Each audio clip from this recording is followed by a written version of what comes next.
বর্ষণমুখর এক সুন্দর সকালে আমরা ট্রাভেলগ বাই শুভেন্দু ও সংকলিতা বেরিয়ে পড়লাম একটা ছোট্ট উইকেন্ড ট্রিপে। এক রাত্রি দুদিনের জন্য আমরা ঘুরে দেখে নেব ঝাড়গ্রাম এবং বেলপাহাড়ি। বলা বাহুল্য, আমরা এই ট্রিপের নাম রাখবো কিন্তু বেলপাহাড়ি এবং তারপর ঝাড়গ্রাম। হাওড়া স্টেশন থেকে আমরা প্রথম দিন সকালে ইস্পাত এক্সপ্রেসে পৌঁছব ঝাড়খণ্ড জেলার চাকুলিয়া স্টেশনে। চাকুলিয়া জাংশন থেকে আমাদের গাড়ি থাকবে। এবারের ট্রিপ কিন্তু আমাদের দুজনের নয়, আমরা 22 জন মিলে গ্রুপ ট্যুর করছি। এক রাত্রি দুদিনের এই ট্রিপে প্রথম দিন আমরা ঘুরে দেখে নেব বেলপাহাড়ি। সম্পূর্ণ বেলপাহাড়ি ঘুরে দেখে সেই দিন রাতে বেলপাহাড়িতে স্টে করব। পরদিন ফিরে আসবো ঝাড়গ্রাম।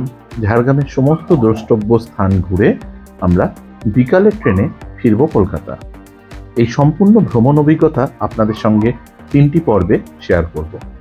আজ থাকছে কলকাতা থেকে চাকুলিয়া যাওয়া, বেলপাহাড়িতে সাইট সিন এবং বেলপাহাড়িতে আমরা যে হোটেলে ছিলাম সেই হোটেলের বিবরণ, খাবার, সন্ধ্যের এবং সকালের লাঞ্চ, ডিনার সব কিছু দেখাবো। দেখতে থাকুন আমাদের এই সমস্ত ভ্রমণ।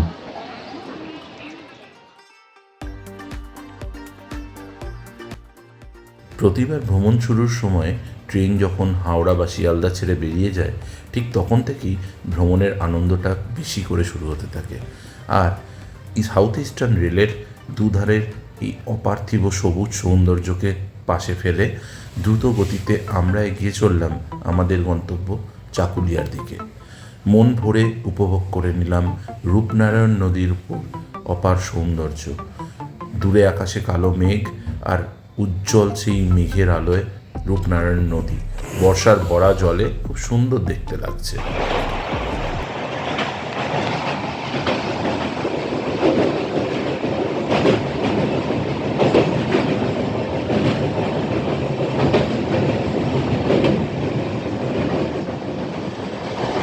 এখন ঘড়িতে 10টা 10। আমরা জাস্ট 5 মিনিট আগে ঝাড়গ্রাম ক্রস করে এলাম। 45 মিনিট 50 মিনিট লেটে চলছে ইস্পাত এক্সপ্রেস। আমরা পরে স্টেশনটায় নামবো, কারণ এখান থেকে বেলপাহাড়িটা অনেক কাছে। ডিটেলস বল, চাকুলিয়ায় নামবো আমরা, ওটা ঝাড়খণ্ড ডিস্ট্রিক্টে পড়ে। আমরা অলমোস্ট বর্ডারের কাছাকাছি আছি, গিবনি পেরিয়ে বর্ডার জাস্ট ক্রস করবো। চারদিকে শুধু সবুজে সবুজ, নতুন ধান মাঠে ধান রোয়া চলছে, মানে আলাদাই, সেই এক আলাদাই দৃশ্য। আপনারা উপভোগ করুন, দেখতে থাকুন, জানাবেন কেমন লাগছে আপনাদের।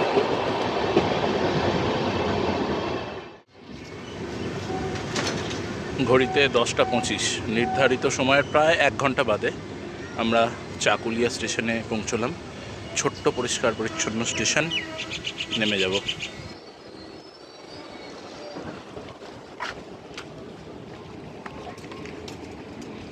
চাকুলিয়া আকাশটা এখন মোটামুটি পরিষ্কার, নিম্নচাপটা কেটেই গেছে প্রায়। বেশ রোদ, বেশ গরম। তো আমরা আস্তে আস্তে এগোচ্ছি। আমাদের ওই প্ল্যাটফর্মে ট্রেনটা দিয়েছিল, তো এই সিঁড়ি দিয়ে উঠে আমরা যাব চাকুলিয়ার বাইরে। গাড়ি অপেক্ষা করছে, 3টে গাড়ি আমাদের আগে থেকেই বলা আছে। তো যেটা বলে রাখি, আমরা গ্রুপে 22 জন এসেছি। আপনারা থাকুন দেখতে। এই হচ্ছে চাকুলিয়া স্টেশন, পরিষ্কার পরিচ্ছন্ন, সাজানো গোছানো। বাইরে ট্যাক্সি স্ট্যান্ড আছে। আর এখান থেকে বেলপাহাড়ি যাওয়াটা খুব ইজি। অ্যাকচুয়ালি 21 কিলোমিটার মতো পড়ে এখান থেকে। ঝাড়গ্রাম থেকে নামলে যেটা হয়, ঝাড়গ্রাম থেকে প্রায় 40 কিলোমিটার ট্রাভেল করতে হয়। তো আমরা যেভাবে রুট প্ল্যানটা সাজিয়েছি, আমরা এখান থেকে প্রথম দিন বেলপাহাড়িটা ঘুরে নেব, রাতে বেলপাহাড়িতে স্টে করব। ফেরার দিন ঝাড়গ্রামের সমস্ত দ্রষ্টব্য জিনিসপত্র দেখে তারপরে আমরা ট্রেন ধরে নেব ঝাড়গ্রাম। বেলপাহাড়ি এখান থেকে কীরকম ভাড়া আছে অটোতে? 400 টাকা। কত কিলোমিটার? 20 কিলোমিটার মতো। শুধু ড্রপ, তাই তো? আচ্ছা, ফেরার সময় ওখান থেকে পাওয়া যায়? পাওয়া যায়। আচ্ছা,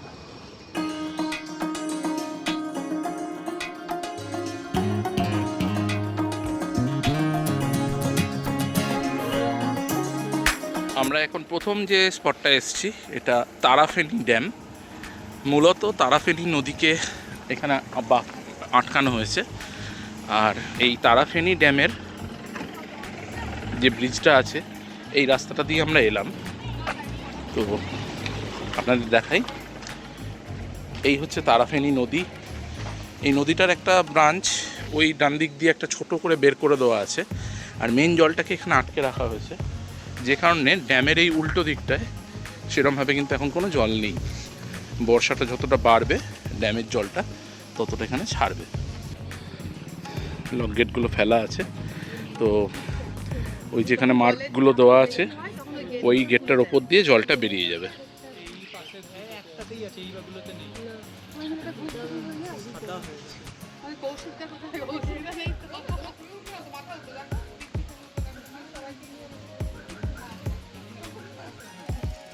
লজ্জাবতী গাছ, ও মা দেখ লজ্জা পাচ্ছে, দে হাত দে, এ পাশে সামনেরটায় হাত দে, এই যে এইটা দে।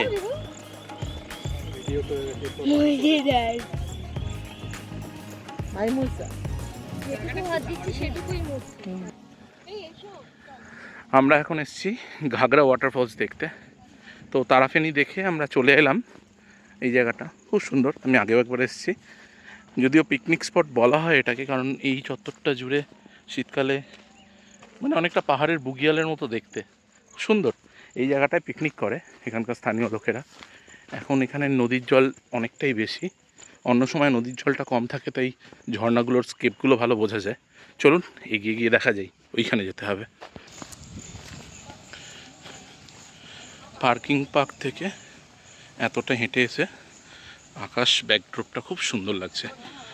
খুব বেশি এখন টুরিস্ট নেই।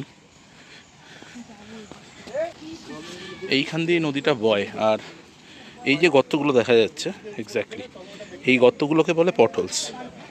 এটার ক্রিয়েশন অ্যাক্টিভিটি হচ্ছে এর মধ্যে কোনো পাথর পড়ে যায়, এবং পাথর পড়ে গেলে সেগুলো জলের টানে ঘুরতে থাকে, এবং ছোটো ছোটো ছোটো ছোটো গর্ত তৈরি হয়। এর মধ্যে মাছও থাকে, এগুলোর মধ্যে দেখা যাচ্ছে, ক্যামেরায় কতটা আসছে আমি বুঝতে পারছি না, বাট এর মধ্যে মাছও থাকে।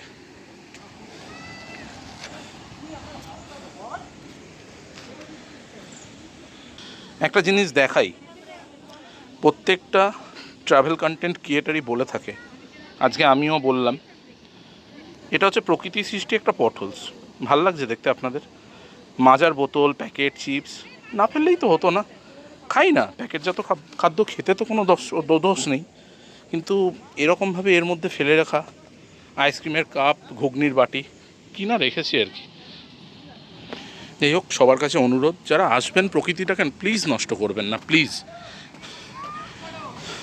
আপনাদের যারা দেখছেন তারা অনেকেই হয়তো কনসাস, ম্যাক্সিমামই হয়তো আপনারা করেন না, কিন্তু যারা করেন, অথচ আমার ভিডিও দেখছেন, খারাপ লাগছে হয়তো বলছি বলে, কিন্তু প্লিজ করবেন না। এত সুন্দর প্রকৃতির বুকে একটা জায়গা কিরমভাবে নষ্ট করার কোনো অধিকার তো আমাদের নেই, আপনারাও প্লিজ করবেন না।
একটা মিক্স ভেজ, আলু পোস্ত, দুটো করে ডিম, গরম বেগুন ভাজা, ডাল, খুব ভালো অ্যারেঞ্জমেন্ট।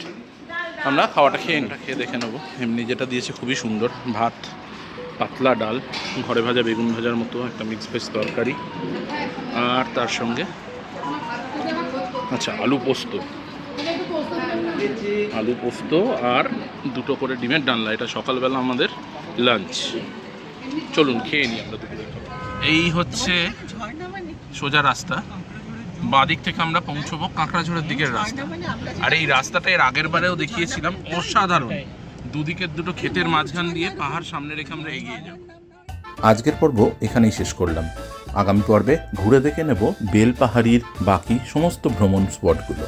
আর যদি এই ভিডিওটা আপনাদের ভালো লেগে থাকে অবশ্যই আমাদের পাশে থাকবেন, ভিডিওটাকে লাইক করবেন, আর চ্যানেলে যদি নতুন হয়ে থাকেন অবশ্যই চ্যানেলটিকে সাবস্ক্রাইব করে বেল আইকনটি প্রেস করে দেবেন। ধন্যবাদ।